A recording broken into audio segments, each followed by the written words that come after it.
talking about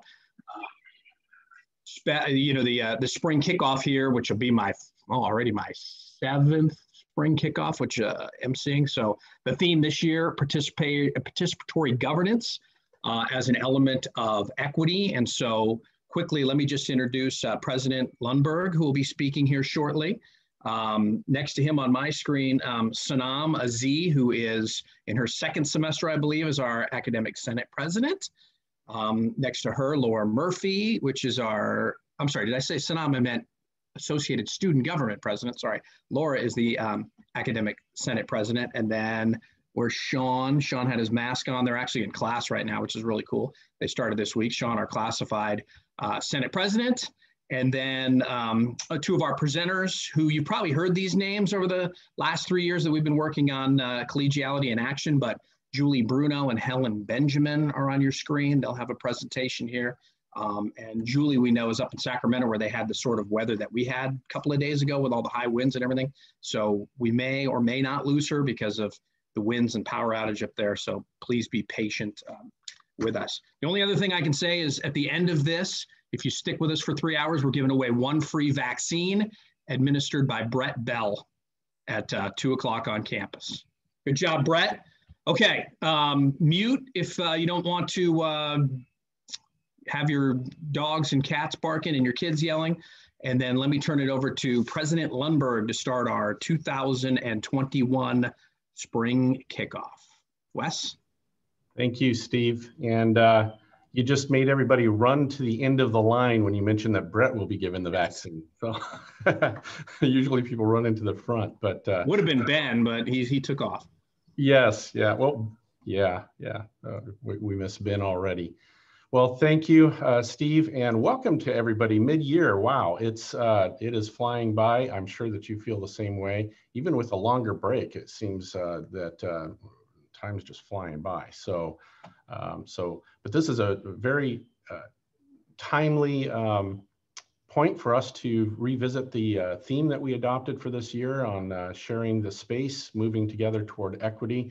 I'm sure that there's no corner of the college that hasn't noticed that there's broad movement in the direction of increasing our awareness and embracing an incorporation of equity across the board in every way. So we've broadened it out. Of course, traditionally, I'll comment on this in just a minute, but broadened it out certainly from the idea of traditional diversity issues, but keeping a focus on them as well. And by that, I mean that when it comes to governance, that really is an equity issue. And we need to be mindful of that as we move forward. And it's timely again, because right now we're on the cusp of approving a governance handbook, which I just want to put in a note about that. It's also at the end of my comments here in the first 20 minutes, but there will be another opportunity for input on the governance handbook. So look for some information on that before the end of the week. But we are going to ask for a quick turnaround on that. But I've heard from, and Laura and Sean have heard from quite a few people that they don't feel that they had the opportunity. So there will be one more chance for that.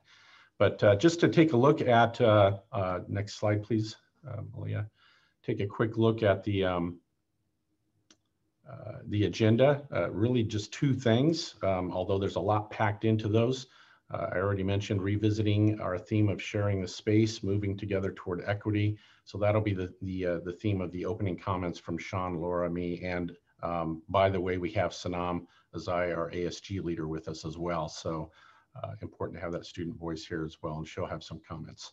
And then we'll be turning it over to Helen and Helen Benjamin and Julie Bruno from the Collegiality in Action group, and they'll be guiding us through a workshop. So that's the agenda. Next slide. So just revisiting the idea of what does sharing the space mean and how does it fit here at the mid-year? As I mentioned a moment ago, equity is diversity. Certainly, that's one major component, and we will never lose sight of that. And by that, I mean the focus on race, ethnicity, socioeconomic status, gender orientation, sexual orientation, religion, age, all these things that we traditionally associate with the idea of equity and equality and diversity, and differently abled folks as well. So that's a major piece of what we're doing. Equity as a social issue and social practice. I think we're all highly aware of the issues with police and how police conduct themselves as they carry out their duties. This has become a major issue on the political realm as well. It's something that we need to be always mindful of, is that equity really does have that social realm that it's a part of our lives in as well. But equity in public organizations is something that you've heard me pushing, and others at our college in leadership pushing, that in a public organization, it's important that we be equitable, not just in things like events and different opportunities for professional development, but also in how we're structured and how we conduct ourselves in terms of governance. And that is our theme for this morning, equity in governance. That is our topic. So next slide.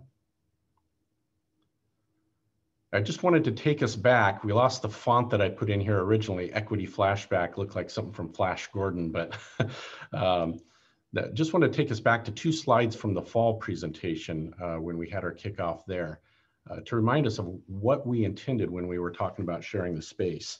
How do we share the space? What does that mean? And how do we build together a space where students and faculty and classified professionals find equity? I think we're all aware that there is not a lot of equity out in the broader society, and we want to make sure that we're very intentional about creating a safe space, and a space where students can thrive and grow. To do that, we need to understand how others' experience and perspectives influence who they are, and inform how we should be responsive in ways that help scaffold, really, the educational environment. How do we understand others' needs in meaningful ways that move us toward the mission? And that's just another way of saying what I just said. When we look at the mission, we spent some time in the fall talking about the Truman Commission and how the original groundwork for the modern community college was accessibility. And we need to revisit that, I think, in higher education and general community colleges and at Miramar. What does that mean, accessibility? We really need to understand people's experience more deeply in order to be truly responsive to meeting them where they are. And then how do we respect others and honor them? This is something that I think all of us can work on at any time, but it's very appropriate right now for Miramar, because we have a lot of circles where people are at least feeling like they're not being heard, and they're not being respected, and they're not being honored. So we all need to be consciously attentive to that. Next slide, please. And then, of course, the key question there was, how do we build Miramar into a space that is genuinely equitable? Next slide. So our progress, it's only been 1 semester, but we've gained a lot of ground. This is just a short list here. We have increased participation in equity efforts across the board, strong participation in professional development with an equity theme, increased understanding of what equity needs, that equity needs to be built into the guided pathways efforts, reorganized administration structures. We've reorganized some of our administrative meetings and are working on some reporting lines. The newly adopted strategic goal that is very much focused on equity. You'll recall, or perhaps you don't know, that we extracted some of the themes that were through the other 4 goals and put them into a new 5th one that highlights this and makes it more clearly aligned with our college mission. We have an approved position that is now under recruitment for a faculty coordinator for equity, and we are planning for an equity office at this time, and just working on some details for that right now. And then there's discussions ongoing on a number of fronts about equity and governance and what that means. Next slide. The importance of equity at Miramar is something that I really want to focus on here as we move into the workshop with Helen and Julie. As I mentioned a few minutes ago, equity is a critical social and health concern. I don't know if you caught this little piece, but I wanted to insert it here. Next slide, please. From the American Medical Association. The AMA recognizes that racism in its systemic, cultural, interpersonal, and other forms is a serious threat to public health. In some of their comments, if you go to this is from their website. If you go and read more about that, you'll see that they tie it directly to equitable access to healthcare, but they also talk about how racism can affect mental health and the health of a social context. And so it's with that focus that I wanted to highlight that here, that we are a social context at Miramar, and the fact that racism exists in the broader society, but also we'd be naive if we said it wasn't at Miramar as well. We need to be very, very conscious of that and intentional about how we address it and talk about it, even if it's uncomfortable. Next slide. So the second bullet there, key to growing into what Miramar can be is a focus on becoming more equitable in all ways. So I'm just echoing what I commented on earlier, that we need to look at systemic racism. We need to look at anything in our practices and procedures that create obstacles for folks, and we need to address those. We need to embrace change as pathways to new beginnings. What I'm getting at here is that to say intellectually that we're going to change how we do things, it's not going to get us anywhere unless we look within ourselves and challenge ourselves and embrace the concept that underlies that, that's at the root of that, and that is our own what prejudices that we carry with us, and we all have them. The fourth bullet, if we can develop a shared vision, we will have a shared future. So it's very important. I want to focus on that shared vision, that we need to get on the same page with each other. I think we have quite a ways to go with that, and that's exactly why we're focusing on what we are today. To get there, we need to get comfortable with the unfamiliar. We need to be willing to look at things in a new way and consider models that perhaps we're uncomfortable with, and certainly to have uncomfortable conversations. Next slide, please. So to get there, we need to change how we do things. Next slide. Participatory governance as a means toward building equity.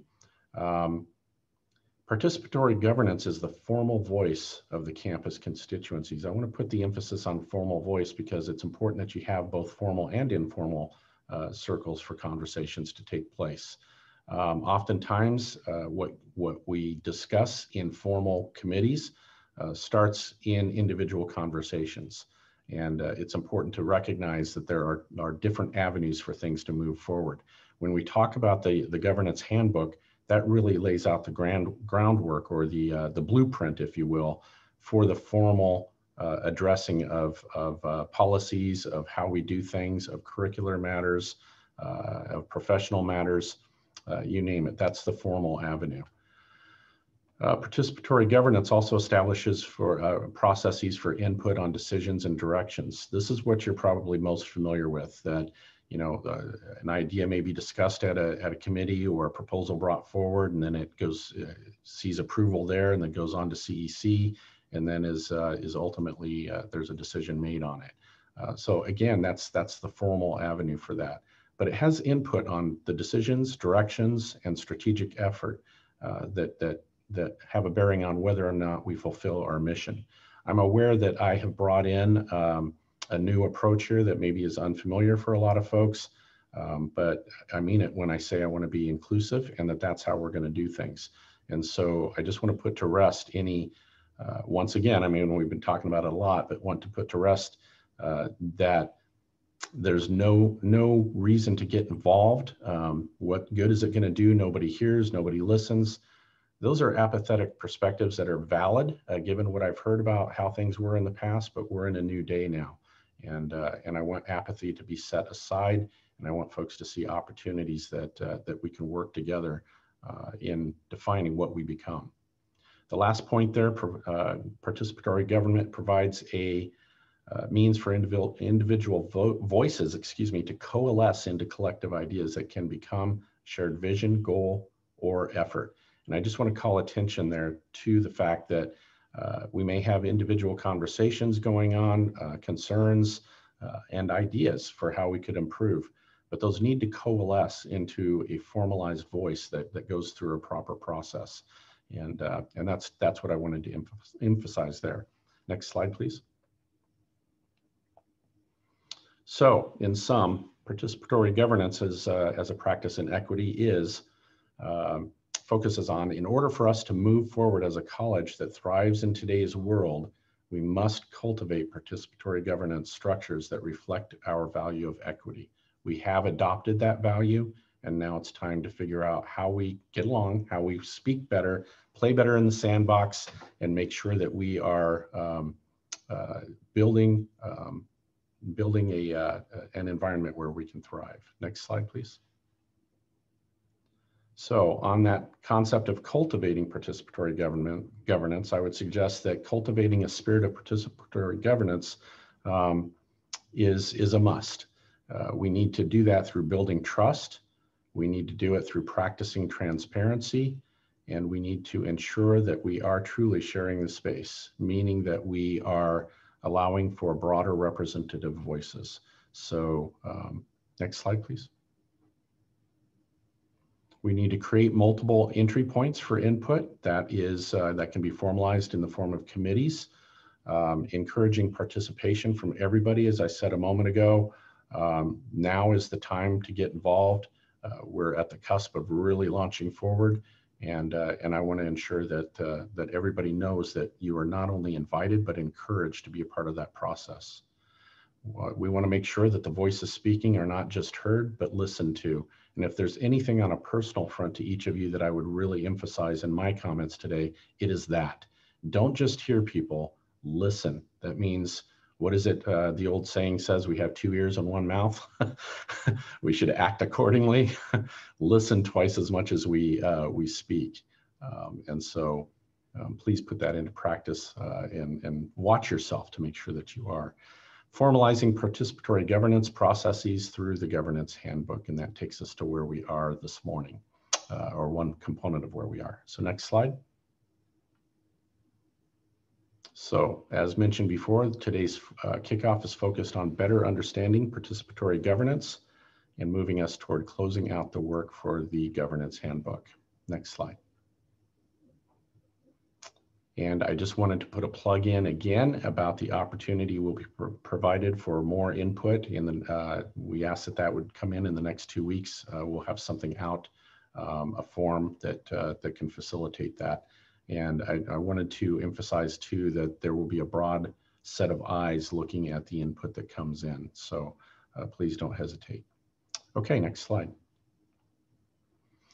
And with that, before we move on to Helen Benjamin and Julie Bruno, I would like for us to hear from our constituency leadership. And we'll start with Laura Murphy, Academic Senate President. Laura.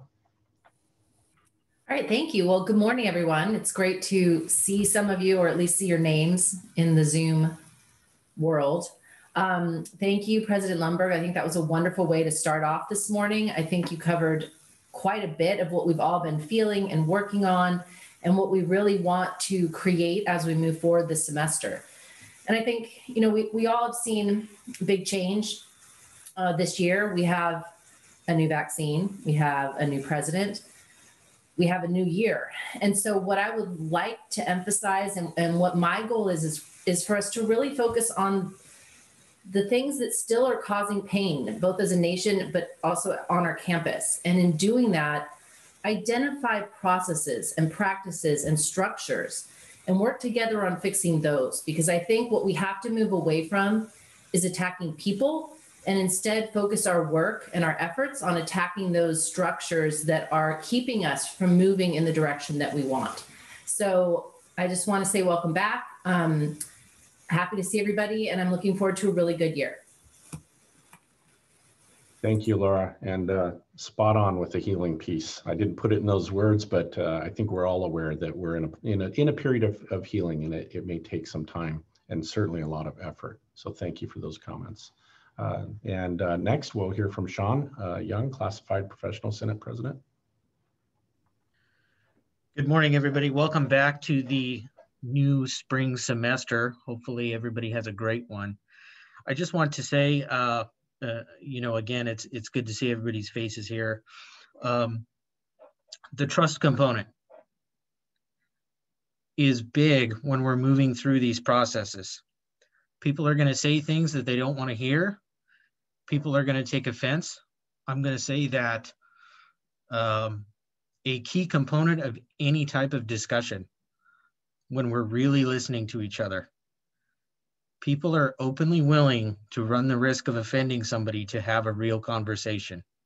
And in the process of that, we all have to be willing to be offended to really hear each other. So my hope from today's takeaway, or today's discussion, presentation, is that we all take away a new perspective, a new method of communicating with each other. And my sincere hope is that we can start rebuilding those structures that we worked really, really hard to restructure to this point. So I'm going to end my comments there because we do have a lot to cover today. So welcome back, everybody.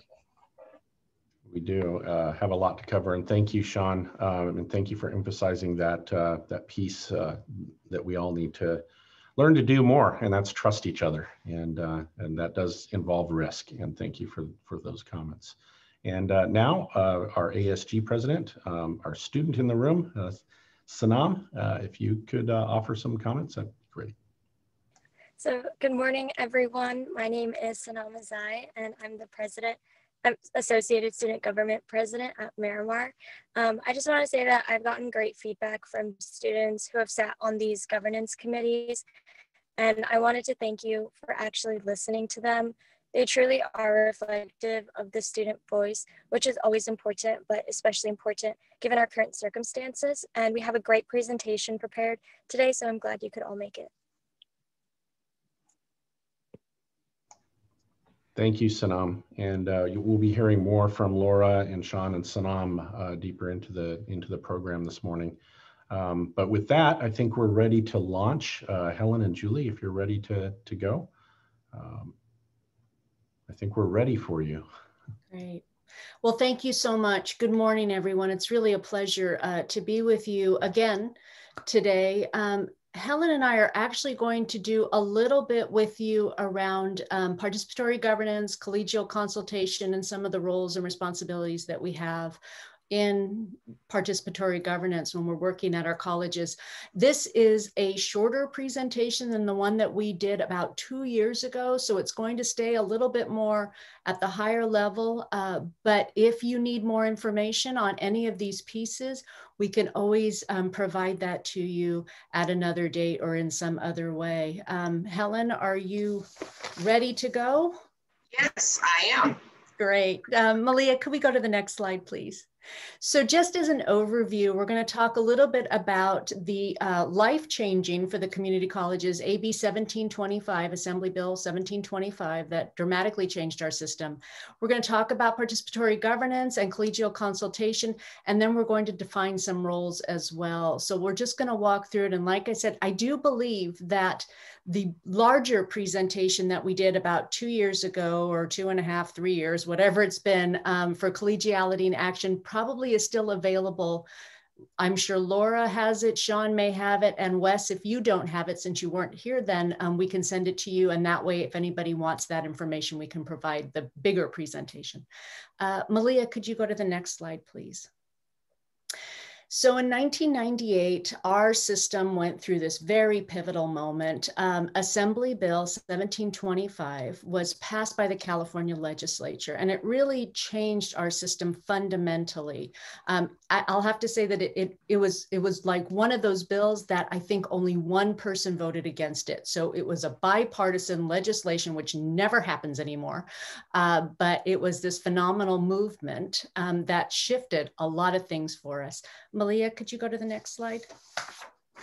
First of all, it really we became community colleges. We disengaged from K through 12, and we moved into higher education. We got more support for more money, which was a lovely thing. And we became more of a unified system with this idea that we were going to renew our colleges in a very specific way. And I have a colleague who always says that AB 1725 actually reads like poetry more than legislation. So if you have nothing else to do, you should read that bill. Next slide, please. Our funding system changed, our mission priorities changed. We got a lot of what we are now called to do within our system.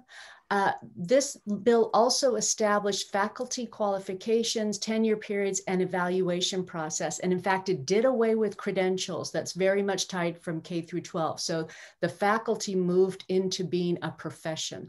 It also set a goal of 75% of instruction that would be taught by full-time faculty. That's an aspirational goal. We have yet to meet that goal, unfortunately. And there was funding for professional development.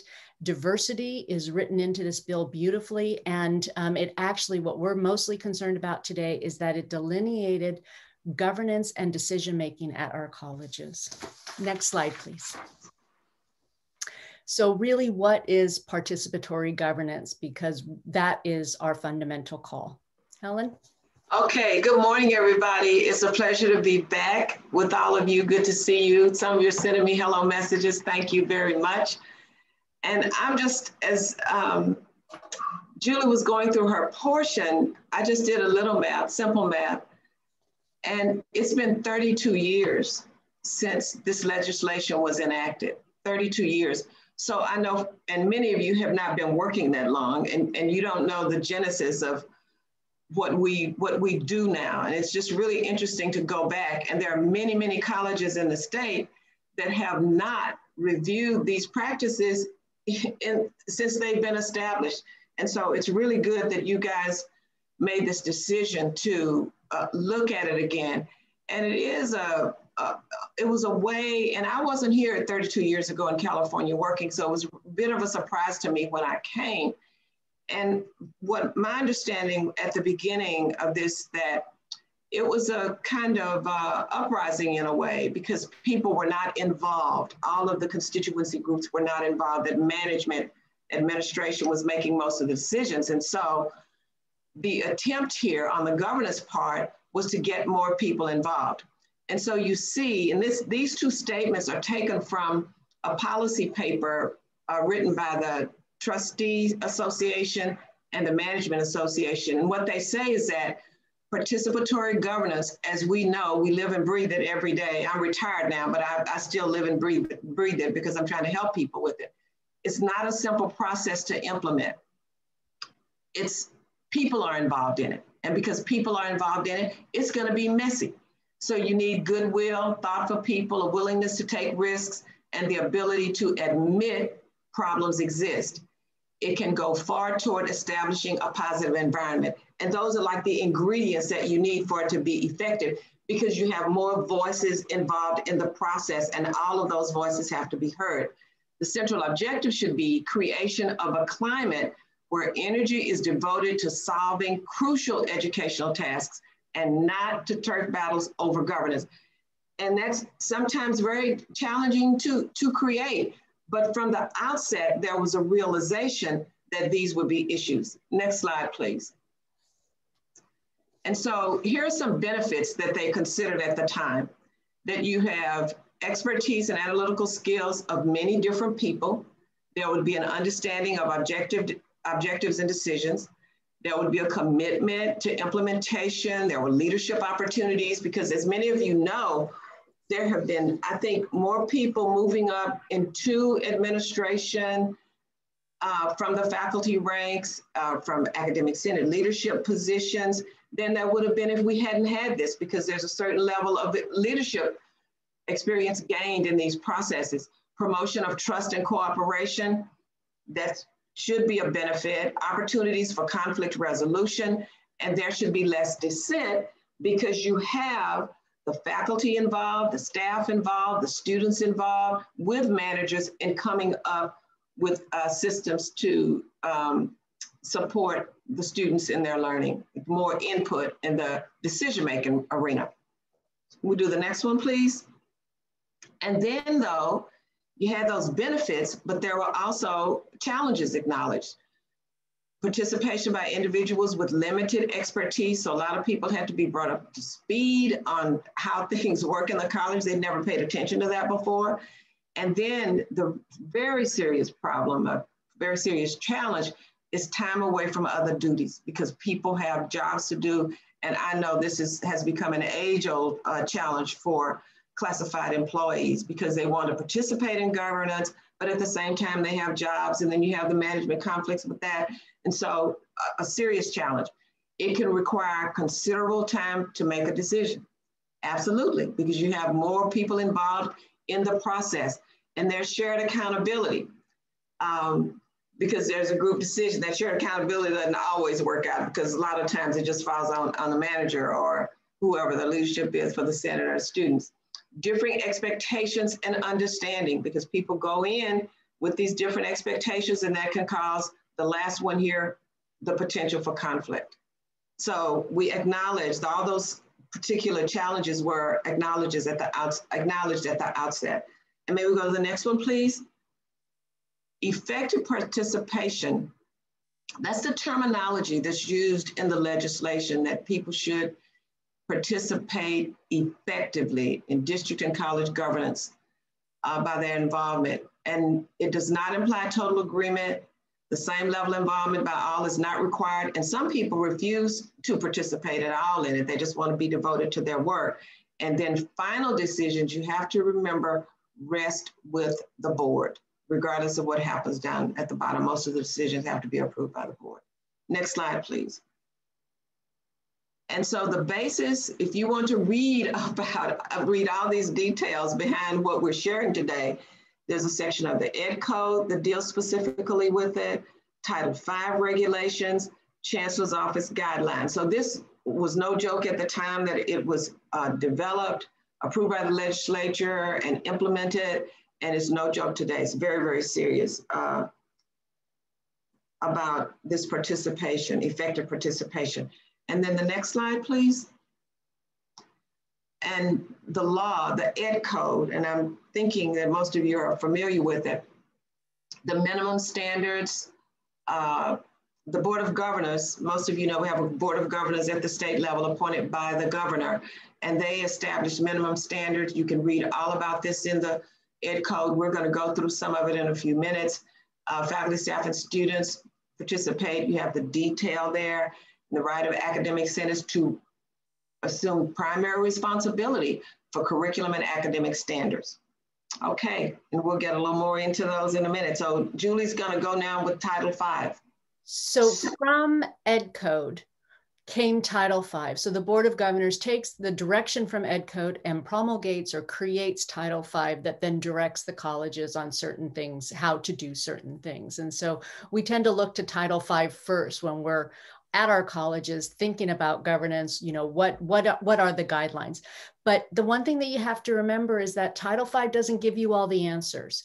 That's the part where the college takes that broad framework and implements it for themselves. And so there's a lot of things that colleges can do, and not every college does things similarly. So if you go to a different college and you look at their governance process, it could look quite different from yours, because you have that local flexibility to create a governance process that suits your college, your culture, your community, the folks that are there with you on the campus. So when we look at Title V, it does provide some guidelines, which we'll go over right now, but know that your own board policies and your own college policies also are part of that governance structure that you use daily as you move through your decision-making process. Next slide, please. So one of the things that Title V does is it does define who the Academic Senate is, and they are elected. The Academic Senate is a body that is from the faculty, and its primary function within our governance structure is to make recommendations with respect to academic and professional matters. And we always hear, you know, what does that mean? Well, we call it that 10+1, right? That's that 10+1 academic and professional matters, and we'll define that in just a minute. Next slide, please. So one of the things that the board does, and because you're a multi-college district, of course, you have your board of trustees, but every college will have their academic senate. And at the minimum, the governing board shall consult collegially with the academic senate when they are dealing with policies and procedures regarding those academic and professional matters. Now, it's not that your senate's meeting with your board and talking about that. It actually becomes the designee that has that power. And so in many ways, then at your individual colleges, your president is that designee of the board. And so much of that, what we call collegial consultation, which we'll define later on, happens between the academic senate and the president. This particular Title V also guarantees that the Senate has the right to meet or appear before the board. So there is always a direct connection there to the board of trustees. But mostly when we look at it in implementation at colleges, most of the Senate's dealings is with the administration, the president, or his or her designee as well. Next slide, please. So the 10+1. I think many of you are probably familiar with it. Faculty at the Academic Senate for California Community Colleges, we have this card that we can carry around and pull it out when needed to make sure that we're in the 10+1, right? But the 10+1 are defined degree and certificate requirements, curriculum, including prerequisites and placing courses within discipline, grading policies, educational program development, standards or policies regarding student preparation and success. Next slide, please, Malia. District and college governance structures as it relates to faculty roles and involvement in accreditation process, including self-study and annual reports, policies for faculty professional development, processes for program review, and processes for institutional planning and budget development. I'm just going to have you note that when we started getting to number 8, 9, and 10, it really becomes not like when we look at program review, it may not be the actual, the decision around program review, but the Senate's involved in the process around program review. So we want to watch these distinctions in the 10+1 because there are some nuances there. Faculty roles and involvement in accreditation processes, including the self-study and annual reports. So look at that language closely and you'll see that Title V provides some direction, but again, how you all implement that at your local college is really dependent upon you, your culture, and your working relationships with each other. Next slide, please. Oh, the +1, I always forget the +1. So the +1 becomes anything else that you can agree with between the governing board and the academic senate or the designee. Some things that may be included here might be appointments to committees that are outside of the 10+1, how that functions. Some other, or I should say outside of the 10+1 that are defined, right? So some other things that may be included there are really, again, up to the academic senate and the administration to work together to define those. And it's really helpful to define those so that you don't stray too far away, or what I say, you want to stay in your lane. Senates want to stay in their lane, right? So that they know what they should be doing and how they should be functioning within the governance structure. Next slide, please. So when we talk about the academic senate's relationship with the administration, we use the term collegial consultation, and that is different from participatory governance. Collegial consultation has a very strict meaning when we look at Title V, and it's defined right here. It's to develop policies on academic and professional matters through either or both, rely primarily on the advice and judgment of the academic senate, or reach mutual agreement with the academic senate by written resolution, regulation, or policy. And so one or the other, and senates have done, it's all different across the state of California. Some senates have on all 10+1, they have rely primarily. Some may have rely primarily on numbers 1 and 3, and the rest are mutual agreement. It really depends on, again, your process at your college. So next slide, please. So again, another note, and Helen sort of talked a little bit about this with participatory governance, the board has final say. They are the for lack of a better word, the deciders, right?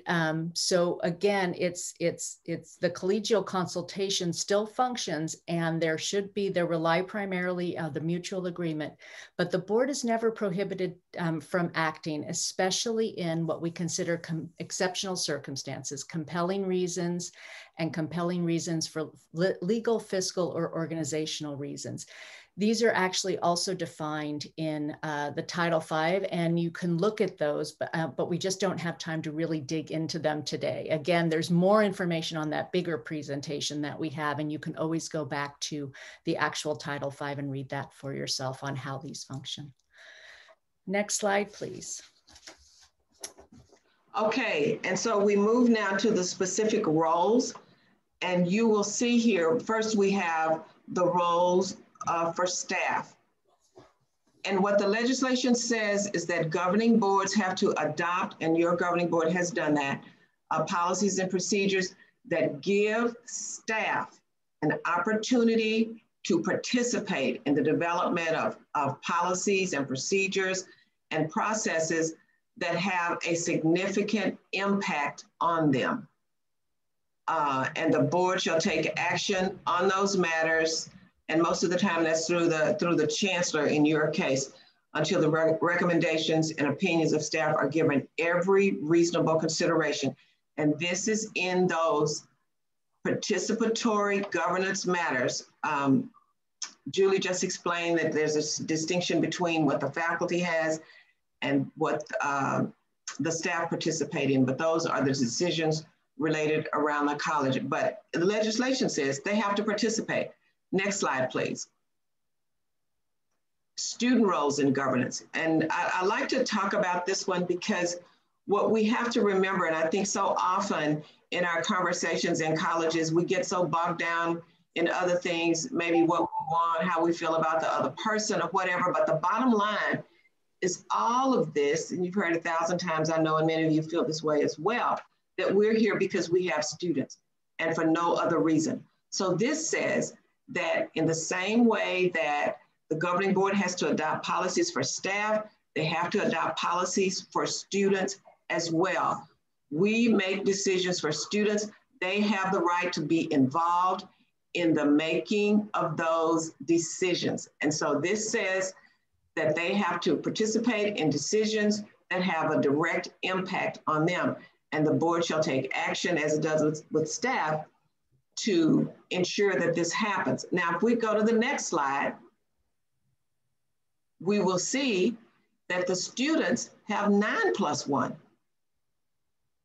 Policies and procedures that have a significant effect on students include, and the list is very, very close. I mean, almost a carbon copy of the 10+1 that the faculty have. So I won't read all of those. And their number 10 is any other district and college policy, procedure, or related matter that the district governing board determines will have a significant effect on students. This is very important for us to realize. And in most colleges, because of the way students' lives are, they don't have the time to devote to this level of participation or the depth that it would take in terms of the time, but they have this right.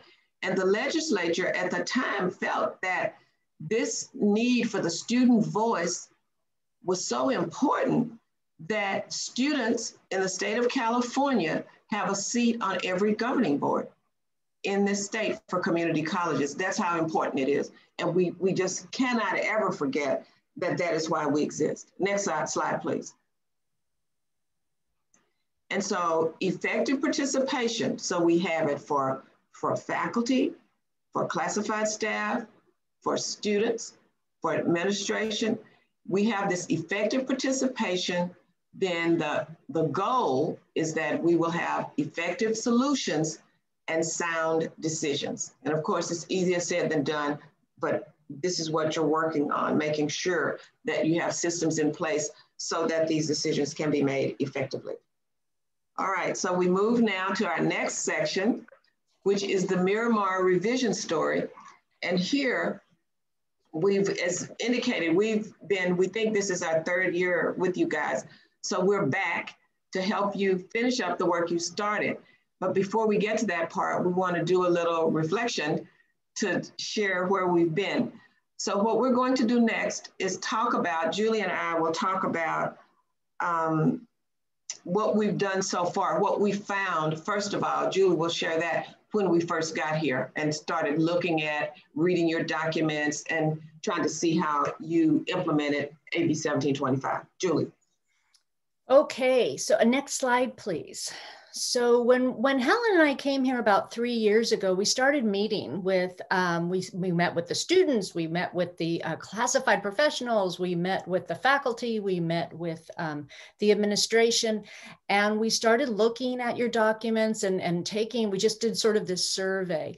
And one of the things that we found when we were looking at the governance structure is that there was some, the fish hooks were tangled, for lack of a better phrase.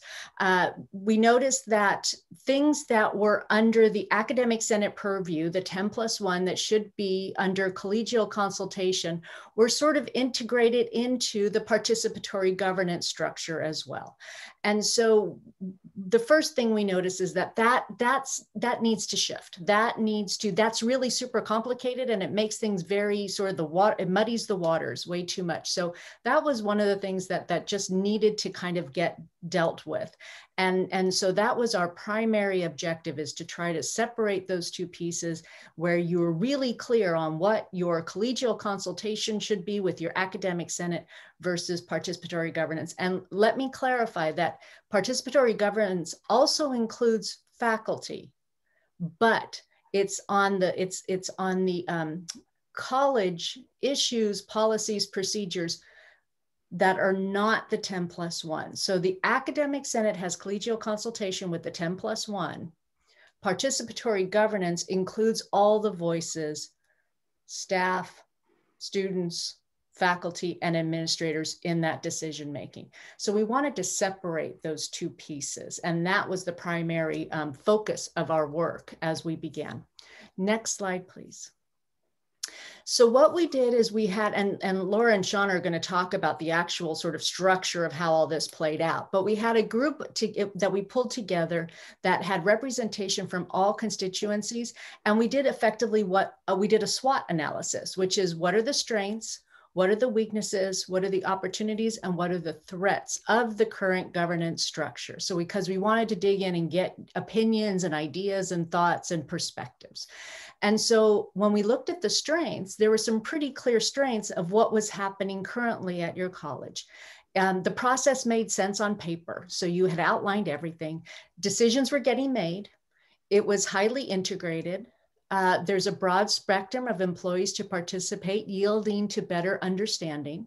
Good number of committees were meeting regularly, and the different groups were represented in the membership, and there was an evaluation mechanism. So that was sort of some of the strengths that the group identified. Let's go to the next slide. Helen, I think you're on weaknesses. And then in terms of areas needed improvement, we discovered that there was a lot of confusion, and it was, I think, primarily brought on by the fact that you had all this, the academic and professional matter decision-making and regular governance joined, like Siamese twins almost.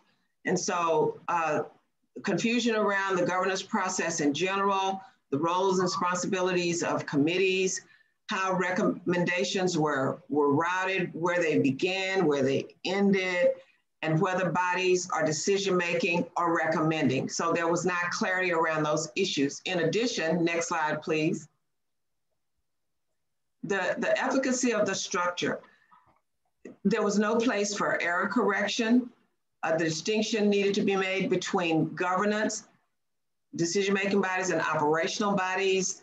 What should go through the governance process and what could just be handled by a committee or by an individual manager.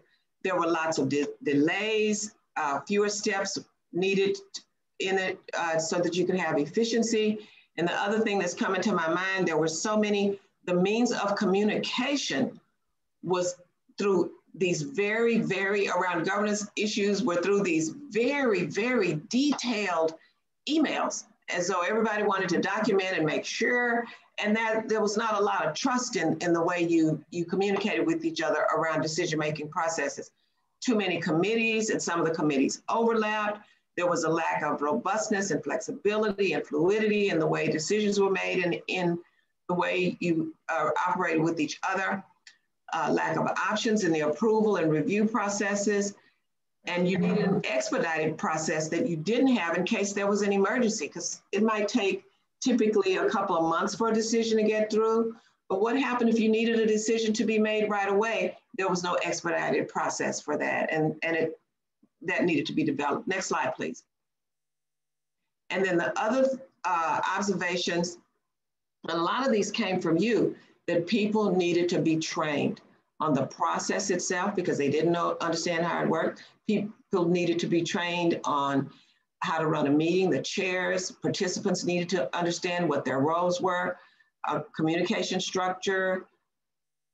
It was hard to staff committees because it seemed that people, some of you may remember when we first came, we had a big meeting and we invited everybody to, and there was just a lot of passion and interest in getting this right. People were dissatisfied with the structure. And so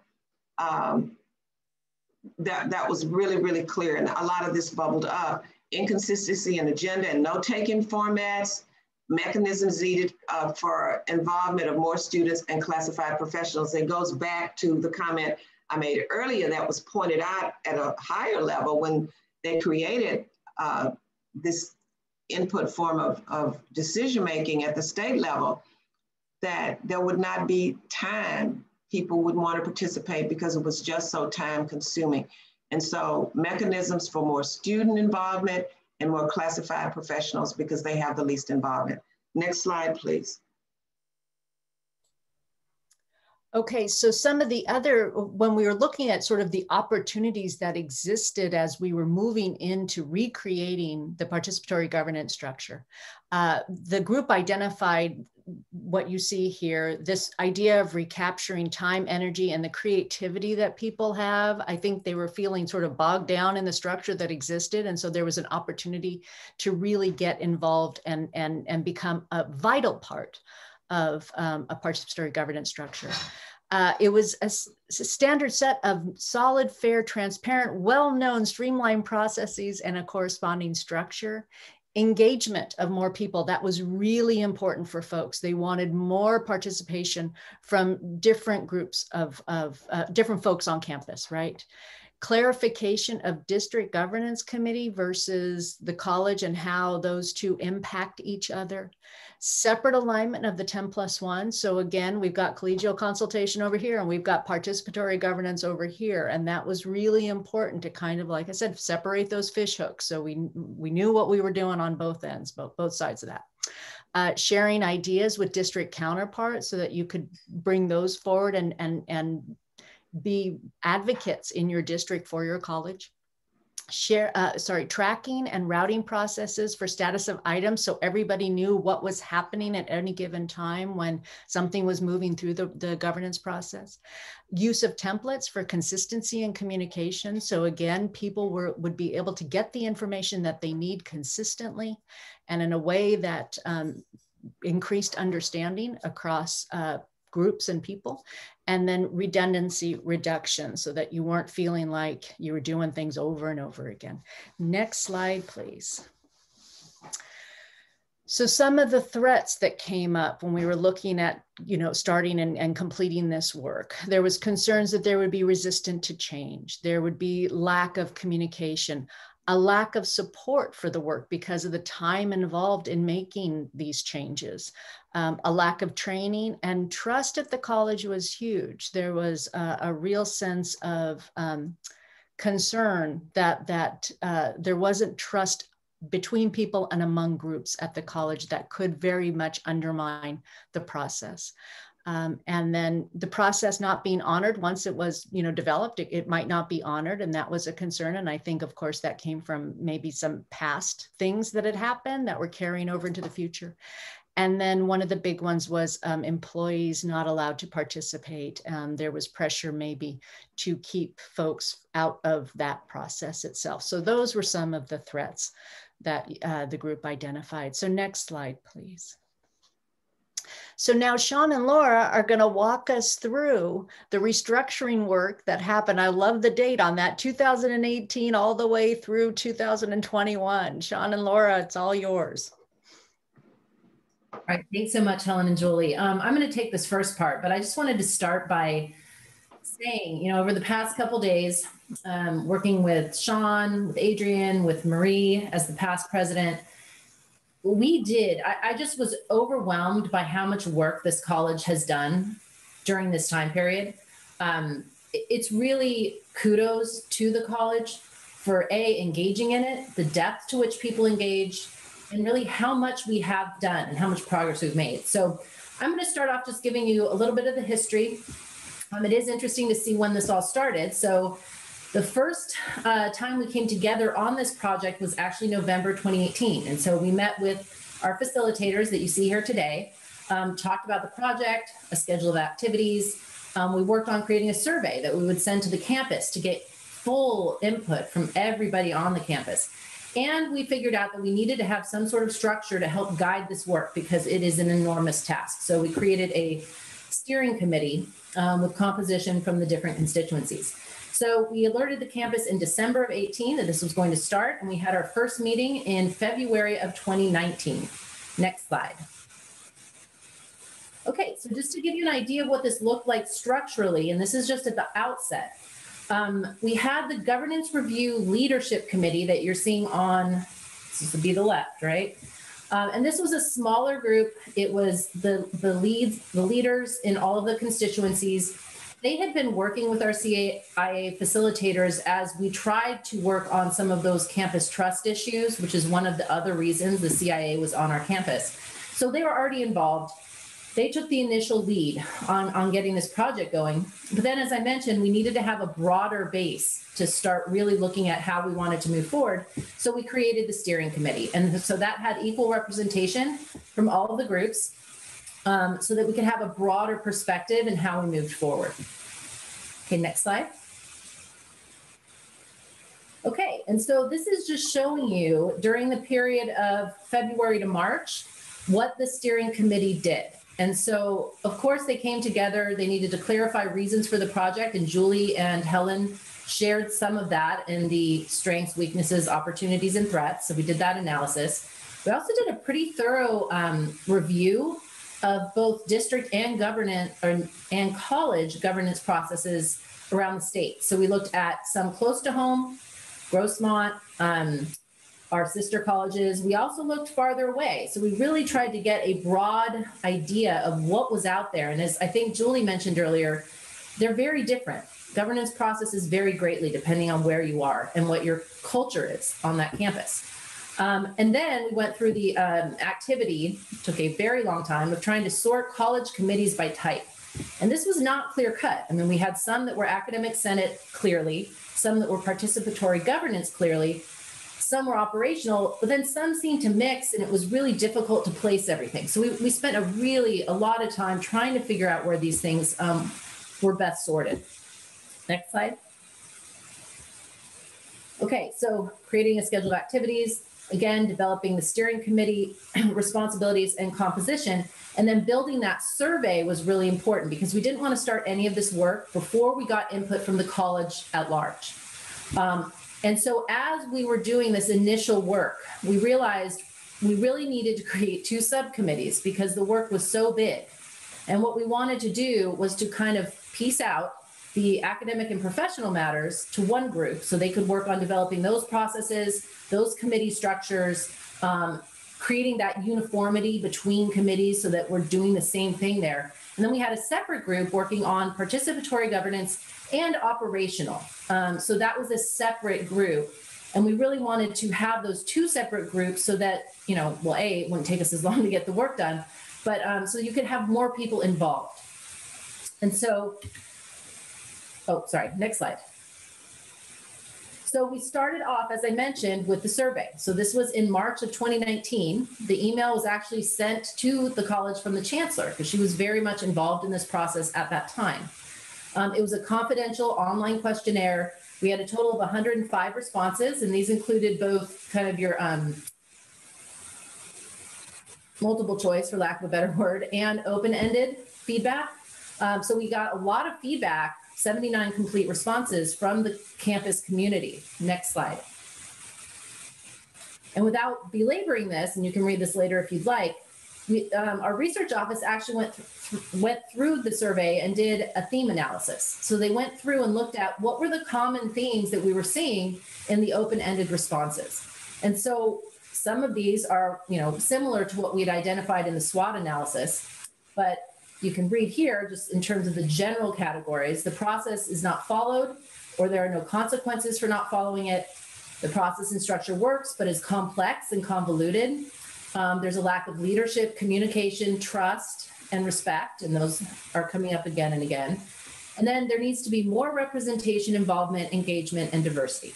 So this is how the groups that were working on this governance restructure started. This was kind of their baseline of, okay, here's what the campus and the college is saying. Here's what our CIA facilitators have noticed. What can we do with that? Next slide. So the very next thing we did was to share this with the college community. So we held 2 open forum sessions in April of 2019. We went over the survey results and all of those kind of broader themes. And we provided another mechanism for input, because I think, as Julie or Helen, I can't remember, said, it might have been Wes, we need to have multiple ways to provide input. That's very important. So we allow people to, or we ask people to provide input through either their constituency group. They could literally write it on an index card and give it to a facilitator at these meetings. They could submit it to the president's office. And this was, again, just to try and get as much as we could before we even started the restructuring. Next slide. Okay, so I'm going to hand it over to my colleague, Sean, at this point, to talk about the process and where we went from there in creating these 2 subcommittees.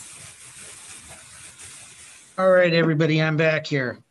So the 2 subcommittees of the governance process. Okay, so we had one for participatory governance, one for academic and professional matters. And the academic and professional matters was guided by AB 1725, and their sole purpose was to help develop, recommend structured processes to be used in decision making.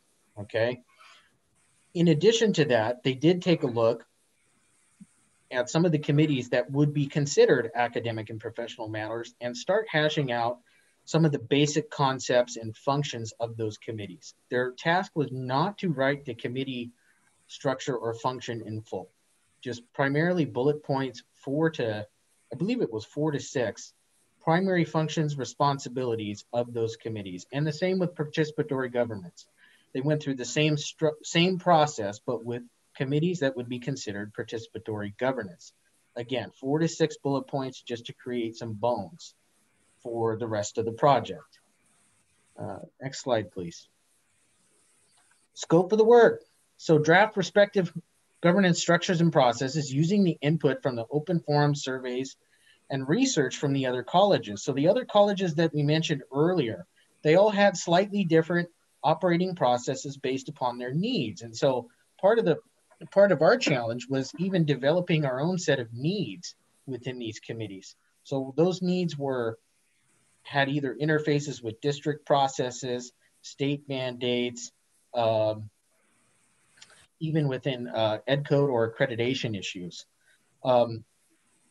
Creating content for training, orientation, and presentations, which we're gonna be working on creating training sessions for all the committee members, and in particular the committee chairs as well, to include Brown Act training. We typically get stuck on Brown Act a lot because there's some nuance to it, and most people don't necessarily interface it the same way that we really should be interfacing with it, even at the district level. And the overall goal out of that was to present the first draft of the College Governance Handbook to the college in the fall of 2019. So next slide, please. So I'm assuming it's the left-hand side of everybody's screen, but on the left-hand side of my screen, we have the Participatory Governance Committee structure. It was 5 administrators, 5 classified professionals, 5 faculty, 3 students. And then on the right-hand side, academic professional matters was 3 administrators, 2 classified, 8 faculty, and 2 students. Now, I want to kind of frame this a little bit and say, because this also extends into our committee discussions that we've had over the last 3, 5, 7 years. Participation is key. We notice that we have some vacancies here, and it's not to say that anybody's being targeted. We're not trying to pick on anybody, but in all seriousness, participation is key to the success of these committees and these projects. That's across the board. We know that we're going to have some issues here and there, but we have to really make a concerted effort to rectify those volunteer or placement opportunities. Next slide, please. Okay, so CGC inevitably was tasked with some of the integrating feedback and proofreading of the drafts of the governance handbook. So on the left, you can see with the 2019-2020 College Governance Committee and the 2020-2021 College Governance Committee members on the right. Consists of students, faculty, staff, and administrators across both. And you'll notice that there were some personnel changes. You'll notice that there are also within the CGC committee on the 2020-2021, the membership roster is a little bit shorter. I will tell you now that I could not fill one of those spots with a classified member. I could not get anybody to volunteer. So I had a vacancy. I cannot speak for the students or the faculty regarding theirs, but I can tell you right now, I lacked a person to step into that room. Next slide, please. Methods for feedback and input collection. So here we go. So a while back, I believe it was March of 2020, we went ahead and built a web page on the college website where you could put your email as a verification to make sure that there was no spam in the system, okay? And place comments regarding the governance handbook, okay? The comments were then filtered back to CGC as anonymous comments. So whether the comments were made on an individual basis or as a committee, proofreading, all the feedback that we received through this website was then given to CGC. So next slide, please. Now on the right-hand side there, you'll see important documents. So College Governance Handbook feedback on the right-hand side there, that is a hyperlink. You can access the feedback that was provided very openly. Okay, the CGH handbook, the draft 2 with the track changes. So you can see where we've actually physically made edits to draft 1. The CGH handbook in draft 2, meaning the clean form where the track changes portion of the document was removed so that you could see a clean copy. And the primary reason for that is sometimes people have a better interface when they don't have a million side balloons that they're looking at and trying to piece together deleted and inserted language. You have a copy of the the old governance handbook and the new governance frequently asked questions flyer. Those are all active hyperlinks. I checked them yesterday. Go ahead, next slide, please. And that's just to highlight where you can find those things. Go ahead, next slide, please. This is a sample of the feedback that we've received. So you can notice on the left-hand side, there's a comment that was made. We have a category about where it fits within the commentary sphere, so to speak. So whether that was a structural change, a portion of a contract, whether or not there was a question over it belonged within a particular Senate participatory governance structure, or whether it was solely an operational committee. All of those things were considered when we categorized this, and you can see how CGC evaluated and what action we took in relation to that feedback. So next slide, please. And I'm gonna walk through this fairly quickly, which is the timeline of the events. And basically it just highlights everything that either meetings or interfaces that we've had moving forward. So I'll give everybody a minute to look at it. Go ahead, next slide, please. Oh, Laura. Yeah, I was just going to mention, you know, one of the things here, and this is really detail that we don't need to go line by line through, but I think what's important is when you look at the type of meetings, there's really a wide range of venues and forums that were used. You know, Sean already mentioned the CGC committee. You'll see that many of the venues used to discuss the handbook was CGC. So those members were really important in this work. You'll also see a lot of CIA workshops. And so that was those individuals that were involved with CIA. But there's some others as well, like the spring kickoff and other types of things.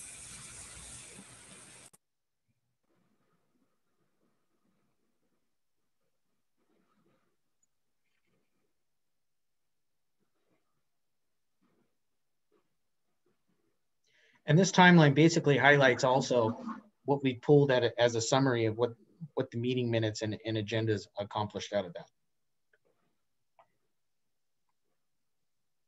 So again, one of the things I think that's important to note is those were the formal meetings that took place. There were countless smaller work groups where individuals will get together to actually do the work, because you cannot do all of this work purely in a meeting. There has to be work done outside it. So I just want to say, I mean, a huge thanks to everybody who has been involved, and not just the ones who have been actively involved with the handbook, but those that have participated in providing feedback. The form that you saw, the snippet of the feedback document you saw earlier, there were 2 of those that cataloged every single piece of feedback that we received, either as a constituency leader, through CGC, through the website. Every piece was documented and every piece was responded to. So I just want to point out, like, it really was a lot of work. It was a lot of people using their best intentions and goodwill to try and make changes for the benefit of everyone. This is just giving you a summary of important events. So we had about 17 CIA meetings. We had 2 formal participatory governance subcommittee and academic and professional subcommittee meetings, although there were multiple informal ones as well. The college governance committee met no less than 15 times with this on the agenda. We had 4 open forums, because you'll notice in the previous events, we had 2 open forums after the release of each draft of the handbook. So every time we released a draft, we'd have an open forum, we collect more input, and then we move to the next draft. We've had 2 all-campus kickoffs. This might be the 3rd. We've created 2 of those feedback and recommendation reports so everybody could see everything that was provided as input. And then at the Senate, this has been agendized 28 times in 28 meetings. Classified had it on 22 of their meetings. The reason we're showing you this is because we do want you to feel comfortable with and know that we have been very thorough as we move through this. Now, that doesn't mean that some folks may not have had their input, have not shared their input yet. And that's definitely a possibility, which is why, as Wes said, we're giving another 2-week period for those who feel like they still would like to provide some input on the handbook. But I want, next slide, sorry. I want to just end, thanking especially these individuals, because these were the ones that really spent all that time in the CIA meetings, unpaid, so to speak, volunteering their time for the betterment of the college, and hopefully to create a better environment for our students. Because at the end of the day, we're focusing so much on things that really pull us out of the classroom and pull us away from why we're here, which is, of course, our students. And so with that, I will. Okay, thank you very much for that very thorough report. And now I'll just run through the slide with the next steps. Yes, so these are the things that still have to be done. These dates are estimates only. And as your president reiterated in his message, and I'm sure he'll be back again to say that there will be other opportunities for input, including one today in the visioning exercise we'll walk through with you later. But 1 or more rounds of input and review from constituents, and that should be done possibly by February 15th. And then once the document has all that input and is finalized, and we'll be, Julie and I will be working a bit with the group on that, then it has to go through the governance approval process. And once it gets approved, you need to start then trying to make what's in it real. So there need to be training on the new process. The committees will have to be staffed. People need to volunteer for the ones they want. You'll need to have chairs for the committees for implementation in fall 2020. Because as you can see, I think most of you would agree that it's been kind of long enough and you need to get it finalized, get the wrinkles out of it. And so all of these things have to be done. And then once those get staffed, then you need to have chair and committee training. So everybody's on the same page. And the other thing you have in your process that you're going to evaluate it. And our suggestion is that after the first year, or maybe 18 months, you'll need to decide that you need to go back through it, figure out what works well, what doesn't work well, and make changes.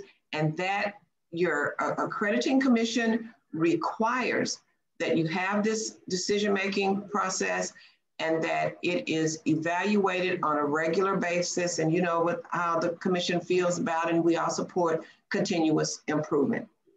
So that is the end of that part. And I turn it over now to the president.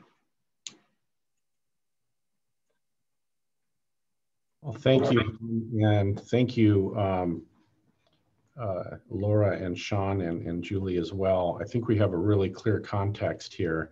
You know, in terms of employee roles, I guess the key here is what's already been emphasized, the participation. And as Laura and Sean were speaking, I think it was clear that, you know, there's lots of opportunities. I do want to say, though, too, that please don't hear that message in a negative context. It's, I referred to apathy that it sounds like I've heard about, not sounds like I have heard about over the last couple of years. And that's valid. You know, people's feeling like they don't have a voice or a place for input is always, it comes from somewhere. So that's valid. But that's not, browbeating is not the intention here. The intention is to make it very clear that there are opportunities for input, and that, you know, if you haven't felt like it in the past, I hope you do feel now that there are, it's a new day. You know, we're moving in a new direction. I'm especially proud of and thankful to Laura and Sean for the way that we have, you know, we've had some hiccups, but we are really aligned now and moving in the right direction, I think, and having clear, transparent, and trustful conversations that can help us move forward. And I would encourage you to do the same thing. I think it was Sean who mentioned that this can be very uncomfortable. Well, others have too, but it can be very uncomfortable to take a risk, you know, and say something knowing that it might, you might get slapped in the face as a response, you know, but it's really important that we have that kind of trust with each other. And when we have that kind of trust, you know, if you think about a family, for example, you know, you might have disagreements among yourselves, especially now in today's political world. If your family, broader family looks like mine, there's divisions, you know, and yet we still are communicating with each other because we don't see it as an us and them. And I think it's really important for us to think of things in those terms. We are Miramar College. It's us. There is no us and them within us. If we're all focused on the mission, no matter where we are, if we're in different places, just please excuse the silly illustration here if you can see my picture, but if I'm here and you're there and our mission is up here, as we move toward that mission, notice what happens to the fingers. They get closer and closer to each other. So if we stay focused on why we're here, which is students, then we will eventually figure out how to work together. And I think that, that we have a great groundwork for that. So, break. Thank you for the cue. So now we're on to a break, and I don't recall, Malia or anybody, how long we are going to have for a break here. We're taking 10 minutes till 10:50. So we're actually 13 minutes ahead of time. So 13. Why don't we come back at 10:40? How about that? Perfect. That sounds great, Steve. That work? Thank you so much. So I would encourage folks to leave your session open and just shut off your video and mute yourself. Take a break, and we'll see you back here in a few minutes. Thank you so much.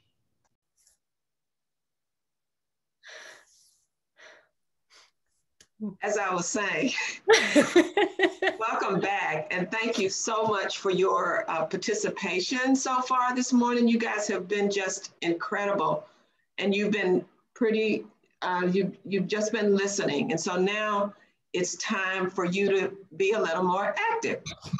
So what we've done is Julie and I have come up with what we're calling a visioning activity.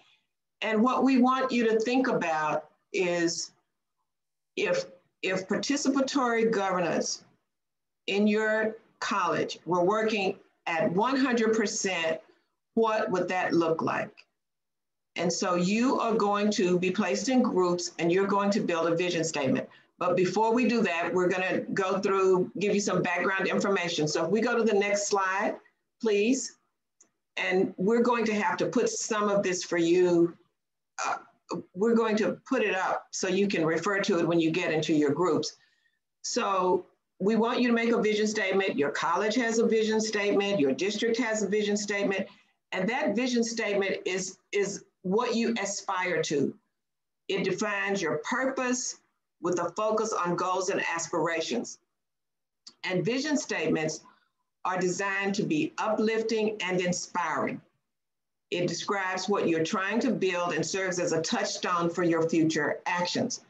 So we want you to write a vision statement that matches this definition and to really think about, because this is so important. I know we know you've had some conflicts around your governance process and all of that, but you guys have to work through that stuff. And one way to do that is to come up with a vision of how you think that ought to look, and develop some ways that'll be part of the assignment, some things you need to do in order to achieve that vision. And then people have to commit to it. So the next slide gives you some examples of the vision statements of organizations with which you are familiar. So this is what they aspire to. This is the ASPCA, that the United States is a humane community in which all animals are treated with respect and kindness. Goodwill Industries, every person has the opportunity to achieve his or her fullest potential and participate in and contribute to all aspects of life. Human Rights Campaign, only 3 words, equality for everyone. Alzheimer's Association, a world without Alzheimer's, 4 words. Feeding America, a hunger-free America. That is the vision. Teach for America. One day, all children in this nation will have the opportunity to attain an excellent education. So we have 140 people. So you're going to get in your groups and do this work. And we wanted you just to have these as examples. Do not give us more than 1 sentence. It can be a few words or whatever, but please do not have over, what, Julie? 20. We decided, you and I decided 20. We decided 20, and that's a lot, but try not to have more than 20 words. And so we'll go to the next slide now, and Julie will take over from here. Yeah, so, okay, so this is not just an activity, and let's call it an academic exercise. This is not just that. This is actually something that you all will strive for, because what we plan on doing is that once you've done the work in your groups, you're going to actually see what all the other groups have done, and we're going to take a poll, and the vision statement that gets the most votes in that poll will actually become the one that goes into that governance handbook that you all will be striving towards as you implement the participatory governance process that you've been developing for the past 2.5, 3 years now. So, so the question really to the group is, if, and Helen's already framed this for you, if participatory governance worked extremely well at Miramar, what would it look like? So that visionary statement. And then the second part that we want you to work with as a group is how would you behave individually? So what's the individual's responsibility in trying to attain that vision? And then what about as a group? What's the group's responsibility? And you can define group as you want to. It can be constituency group. So what should classified professionals be doing to attain that vision? Faculty, students, administrators, or it could be other groups. What responsibilities do those who work in student services have to attain that vision? So however you want to choose to think about that, really up to you. But we want some individual and group behaviors that you all must embody so that you can actually attain what your vision is for your participatory governance structure. Next slide, please, Malia. Thank you. So we have the assignment here, and we can actually post this once we get you all into groups. Malia can send this, broadcast it out to your group so that you'll have it there as well while you're working through your group. So again, write one sentence, no more than 20 words, for what a vision statement for participatory governance at your college. List 2 actions, behaviors, commitments that must be made by individuals to achieve the statement. List 2 processes, structures, practice from the group perspective that need to be improved or implemented for the vision statement to make it, right, to get there. And then we've got a Google Doc link at the bottom there and Malia just posted that in the chat. And that's where you will put your vision statement and the behaviors that you came up with, processes, structures, practices, anything that needs to change to be able to achieve that vision. Okay. Do I want to do the last slide now? No, I guess not. We'll go ahead and wait. Huh, yeah. Helen? Yeah, and the one when they get in their groups, we want them to choose a leader, somebody to lead the discussion, and someone to record. And they're going to have how much time? Because we ended a little early with the first session, so we've got a little time for them to work. So maybe 25 minutes. That sounds doable. Okay. Are there any objections to 25 minutes? Speak now. Does that seem like enough time for you to do? You've got to come up with 3 different things. I think so. Dwayne just nodded. So if Dwayne's on board, okay, good, right? So we just lost 9 people, but that's okay. So Malia's going to randomly put you into groups of about 5, I think. Seven. Groups of 7. Sorry, groups of 7, 5 to 7, just in case we're uneven. And we'll broadcast the instructions to your groups. You'll receive an invitation. Okay. I think is Malia ready? I think that's the fundamental question, or getting, actually we were going to have people read it out, weren't we?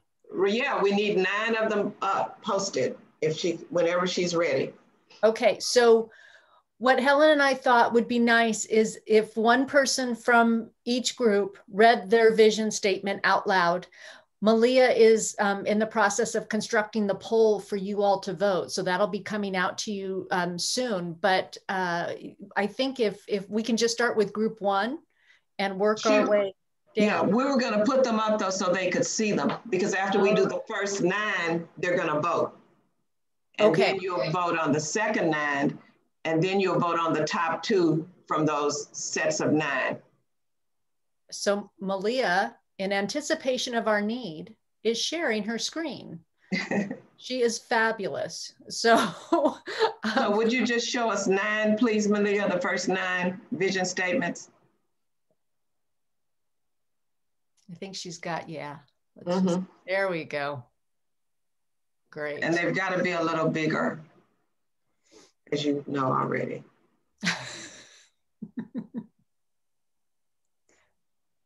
Okay, Julie.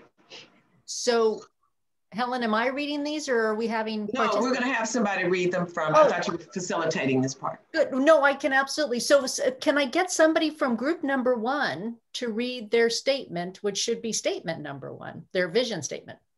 So I was in charge of group 1, although we had a great effective input from all of us. We could never have gotten to this without all the input. So our statement was, to achieve equitable student success, we welcome effective, authentic participation in college governance and campus culture.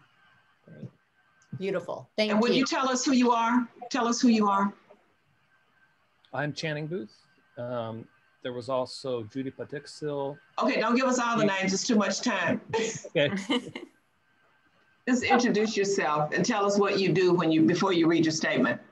I teach music. Okay. Great. Thank you, Channing. Statement number 2 from group number 2. Can I have a spokesperson, please? Hi, I'm Lisa Brewster. Thank you, Lisa. Clarissa nominated me, so I teach communications. Lisa, we're calling it voluntold. You've been voluntold. Perfect. So we had lots of discussions and kind of landed on efficient decision-making with mindful listening to create an inclusive environment that celebrates historical perspective and empathy. Beautiful. Thank you. Thank you. Thank you. Statement number 3 from group number 3. Who is our spokesperson? My name is Leslie Maravich. Can you hear me okay? Yes, Leslie. Thank you. I'm from the biology department. Our statement is equity, equality, and diversity in our participatory governance to provide a welcoming space where all voices are heard and respected. Wonderful. Thank you. Statement number 4 from group number 4. May I have a voluntold person, please? I'll go ahead and do it, even though we didn't really agree on a person. We wanted to keep, I'm Eric Korvar. I'm an adjunct faculty in physics. We wanted to keep our statement short. It's serving students, building community, and ensuring equity. Great. Thank you, Eric. Wonderful. Statement number 5, group number 5. I'll volunteer. I'm not the leader, but I'll volunteer okay, to read it. April. Yeah, my name's April Cook. I teach Spanish. Okay. Our governance structure will embrace diversity, engagement, equity, good faith, inclusiveness, power of voice, protection, respect, and shared ideas. Great. Thank you so much. Lovely. Let's see. Statement number 6. May I have somebody from group number 6? And I'll take that. My name's Jesse Lopez. I'm the Dean of the School of Business and Technical Careers. And our statement is to create a highly cohesive, comprehensive, and equitable campus community focused on student educational and career goals. Terrific. Thank you, Jesse. Great. Let's see. Statement number 7 from group number 7.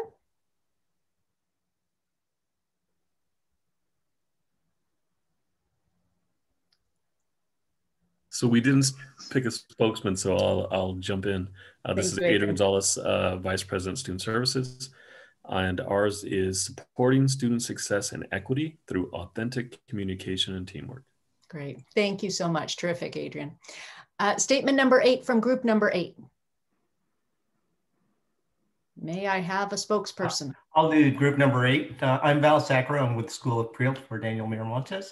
Our statement number 8 is an educational home engaging all constituents to create an informed, effective, equitable, and transformative body focused on the best interest of the students and community.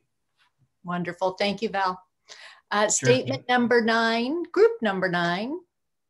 I'm Sanam, the ASG president, and our mission statement was a culture where college governance acts with empathy and trust through equality and inclusion of all constituencies, resulting in positive change for student success. Lovely. Thank you, Sanam.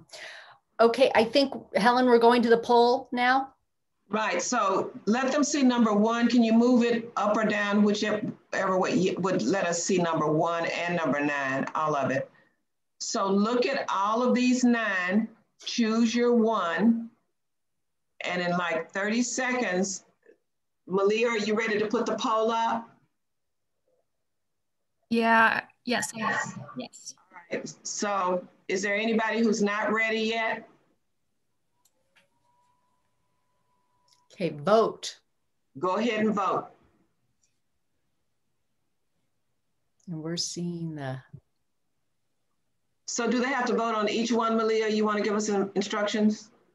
Or only on the one they want? I guess it would be either. I guess it depends. I don't think it will let us submit unless we fill it all in, it seems like. Okay. Okay, so vote yes on only one, right? Yeah. Yes, please. And no on all the rest.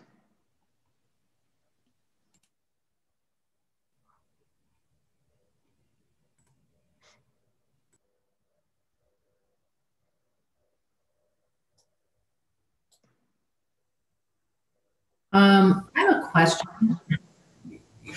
I'm not seeing where to vote. It says host and panelists are not allowed to vote. Oh, great. That's Laura. I thought I was losing my mind. I'm like, can't do it. Oops. You should have unhosted them maybe so they could vote. It's totally fine. I just couldn't figure it out.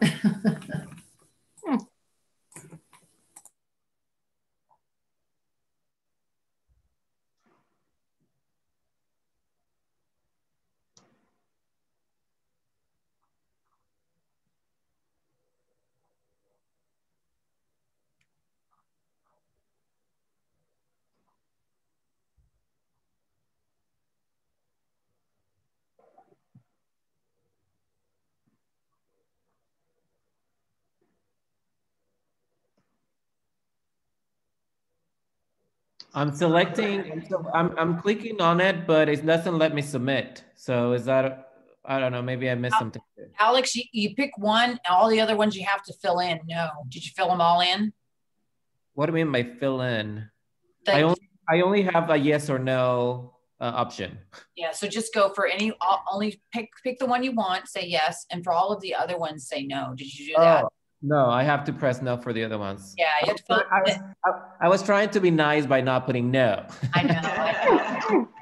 But oh well. Oh, that's nice. So we only pick one? We only pick one. Wow. Yeah, only say yes to one. Everything else you have to say no to. I know, I'm sorry. No. And you have to do this again for the next set of statements too. So it's a hard choice.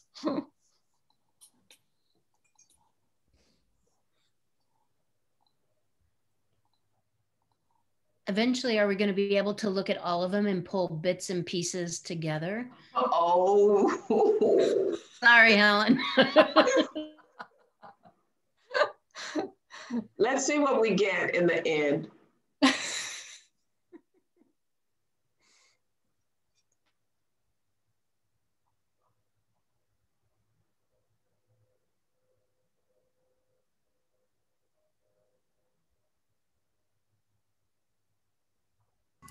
How do I get the window back? I'm so sorry. The window.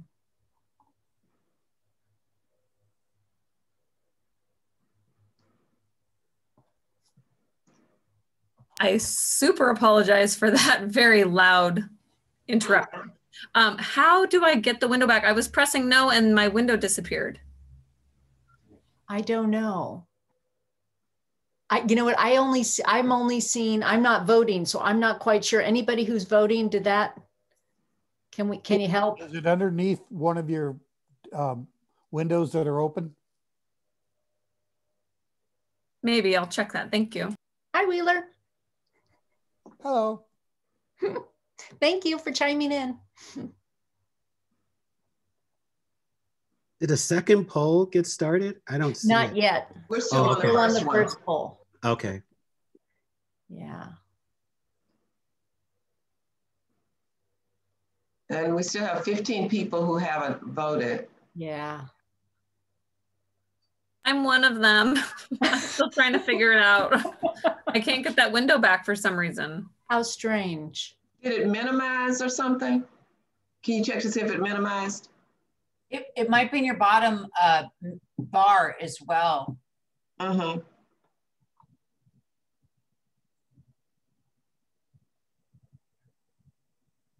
Arnie? I got nothing.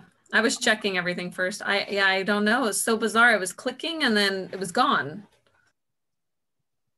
You know, sometimes when I don't know if you guys can hear me. Sometimes when I do a poll with my students and I'm working on an iPad, sometimes my iPad student doesn't get the poll. So it just isn't there. It's a mystery.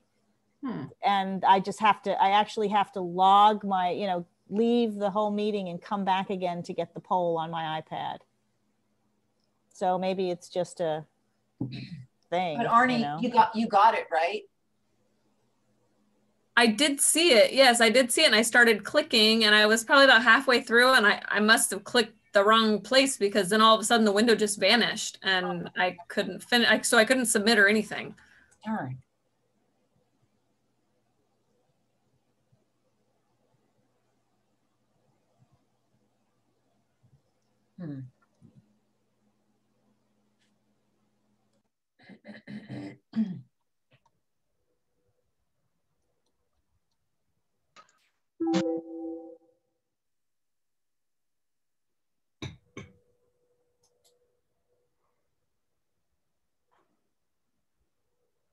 Malia, should I just send you my choice, my selection for these statements to a private message or something? Would that be okay? Or is that a way to count my vote? Yeah, I think that works.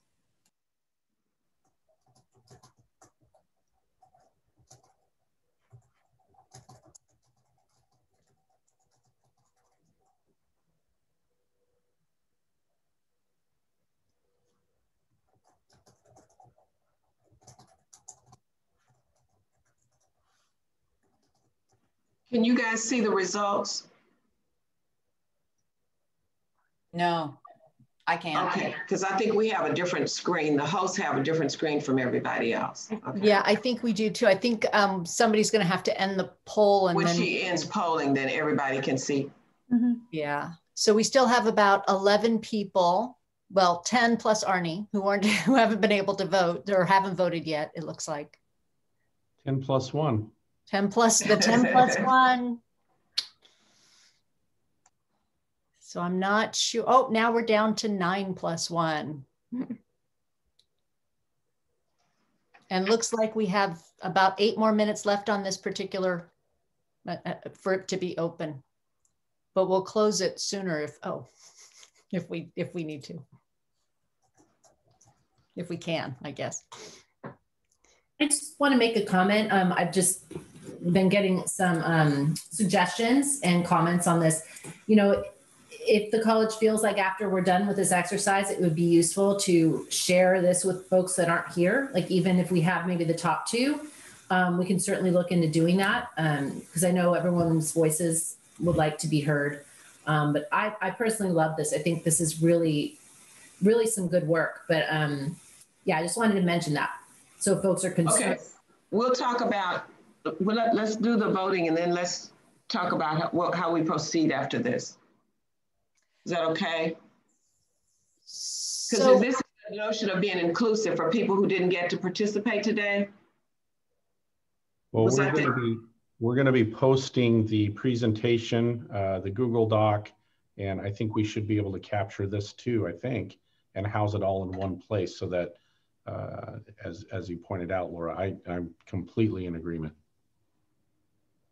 But it sounded as though Laura is saying that she's getting messages that people who aren't here should be given the opportunity to participate. Is that what the issue was, Laura? That's what some folks have felt. And again, you know, I'm just sharing because I want to be respectful of those voices. Okay, thank you. So, all right, so yeah, go ahead, Julie. Yeah, I think we should probably go ahead and move on to the next set of statements. So Malia, could you pull those up on the document that you were sharing with us, please? Yeah, so I'm going to end this first. Yes, the end it first, and we'll see which one was the top one. Okay, so I'm going to, should I share those or wait? Yeah, I think you can share the results because this is the first poll. And then we'll go to the second poll. So can people see that? Mm-hmm. Okay. And scroll slowly down, I guess.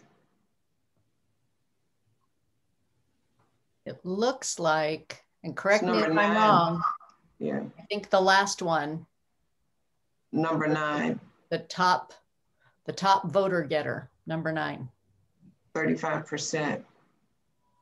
So number 9, we'll have you read your statement in a minute. So now we go to the second one. Okay, yeah, let's go to the second set of statements. Okay. Great, thank you, Malia. You're multitasking. And I am not a multitasker, so I always appreciate somebody who can. Let's go ahead and start reading. Statement number 10. Can I get a spokesperson, please, to read out statement number 10 from group 10?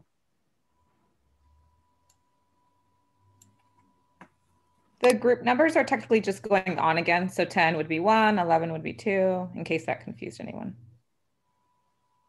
Okay, I guess I'll go. I'm from group 10. I'm Dwayne. I teach business curriculum chair. Our statement is, we engage the college community in student-centered decision-making with transformative purpose, clarity, fairness, equity, empathy, and integrity. Wonderful. Thank you, Dwayne. Appreciate it. Statement number 11 from group 11. May I get a spokesperson? Was voluntold. I'm Carol. I work in the Vice President of Instruction's office and support the deans and managers in this transition, but we got a little wordy. Can you speak up or get closer to your mic? We got a little wordy, but hopefully this is a little bit better.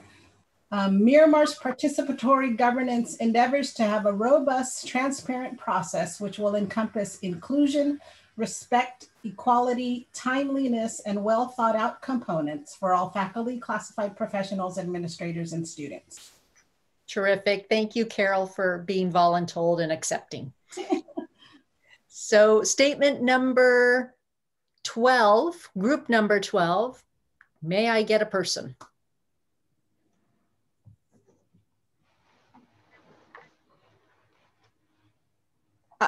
This is Denise Meduli-Williams. I'll just read it out loud. Also, I need to cite group 13 because we were chatting and brainstorming and then we saw 13s and we're like, what they said. So this is actually group 13s with a few added words. A non-judgmental, equitable, and fair forum where everyone has an equal voice and feels heard and acknowledged respectfully. Thanks, group 13. Great. Thank you, Denise. And thank you for citing your sources. Statement number 13, group number 13, we're going to give you you're the one. So please, can I have a spokesperson? Sure. Hi, Neil Kendricks. I teach at Miramar College. And the statement we came up with was a non-judgmental, equitable, and fair forum where everyone has an equal voice and feels heard. Thank you, Neil. And thanks, group 12. I was going to say a statement so good that it has already been plagiarized. Lovely.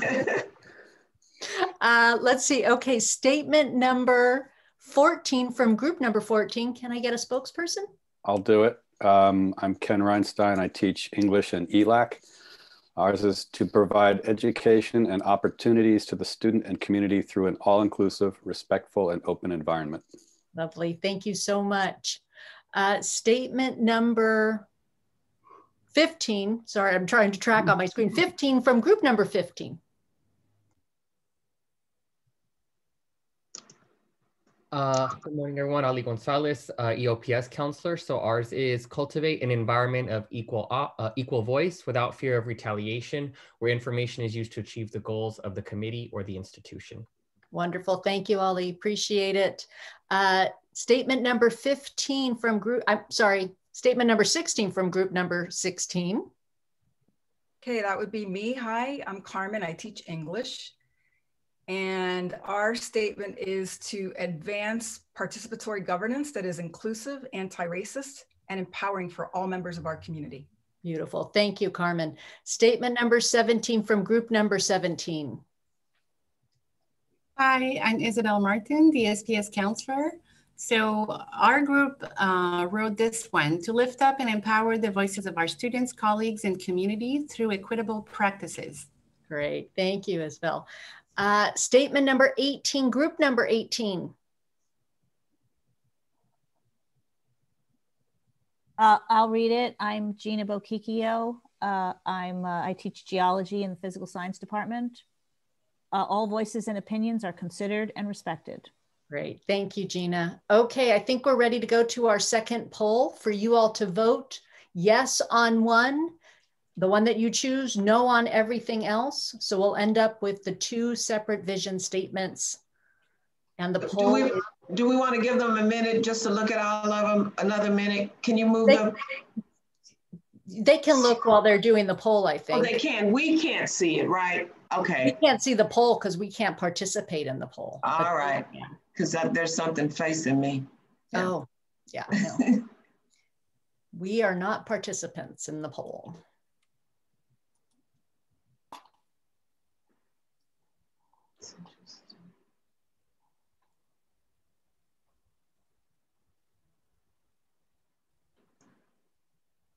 It's interesting to watch the results coming in. It's like election night all over again.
So we still have about 10 folks who haven't voted.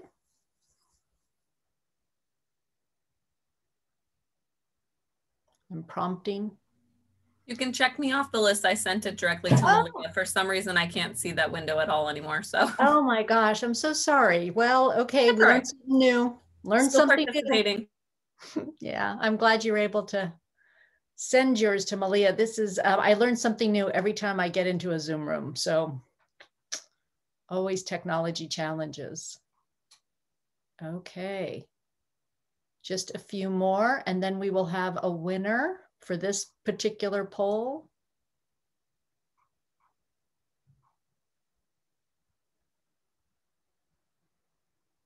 I know we're coming up on 12 o'clock.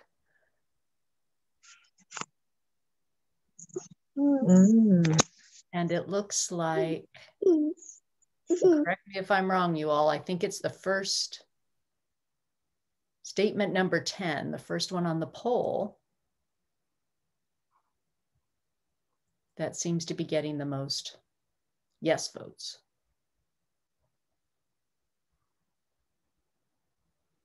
Okay.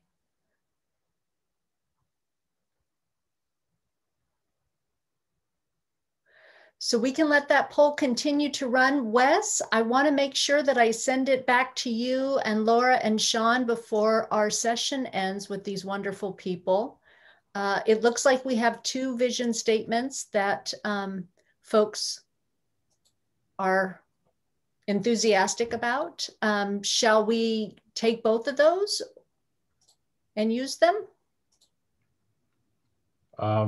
Yeah, I mean, yeah, I thought you were going to vote between the 2 of them, but are you saying that we could figure out how to mesh them together, or? We could vote between the 2 of them. Malia, do you want to just create a super quick poll between statement number, I think it's statement number 10, which won this poll, and then I don't have the results of the last poll any longer, so I don't know which one won that one.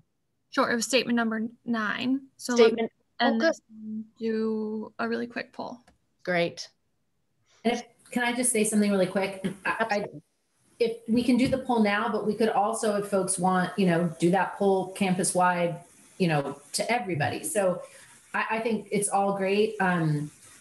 We could spend, and I'm sure we all agree, hours writing a single sentence and refining it. But I hope that we can kind of just come together on agreeing that these are great. Like let's pick one. Let's embrace it. Let's commit and let's roll with it.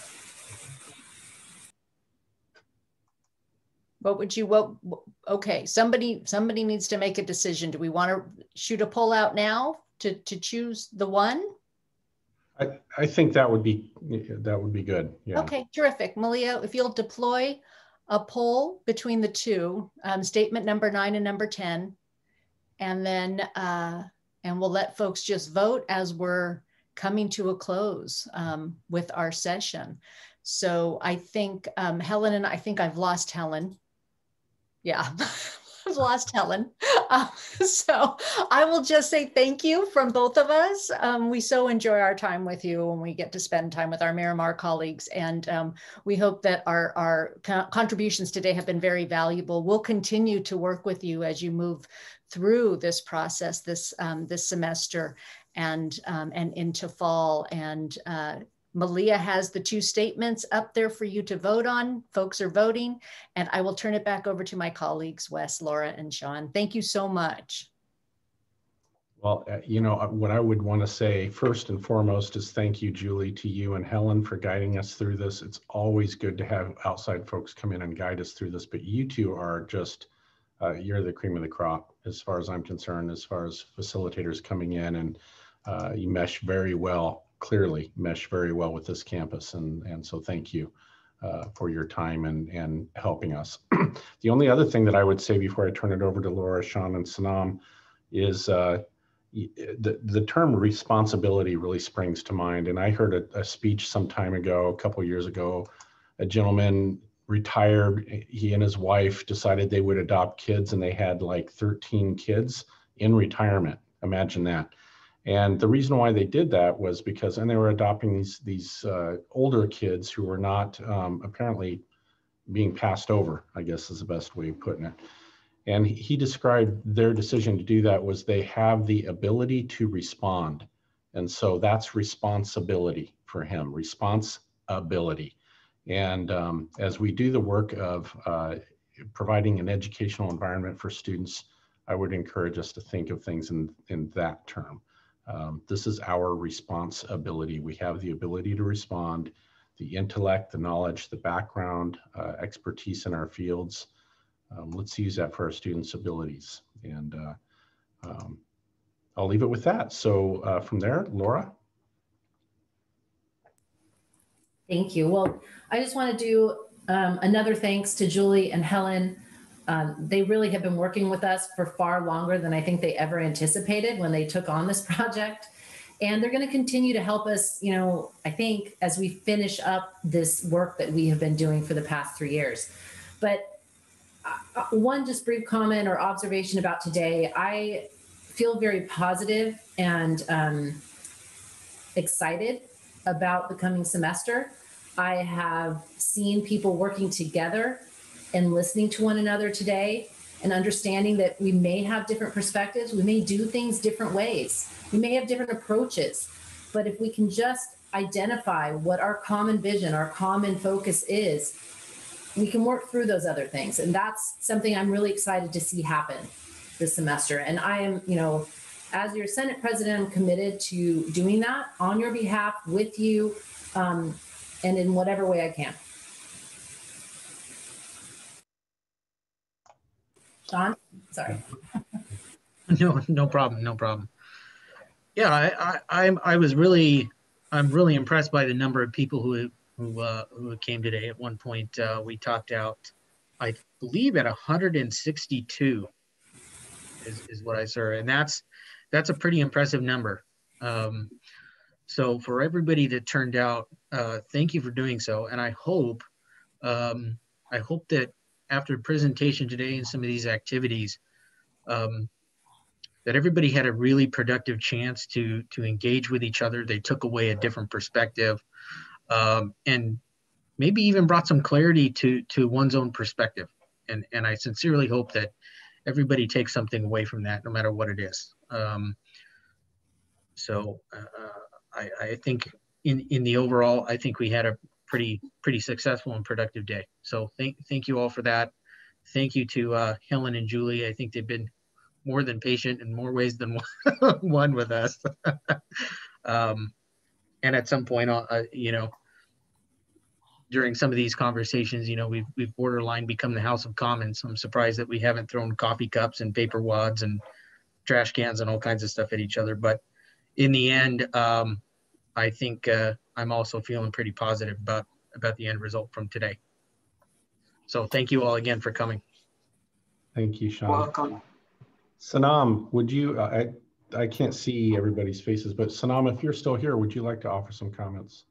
Yeah, so I just wanted to reiterate the importance of like all constituencies having an equal opportunity and say in the governance of the college, which I feel that everyone believes in, especially after today's presentation and activities.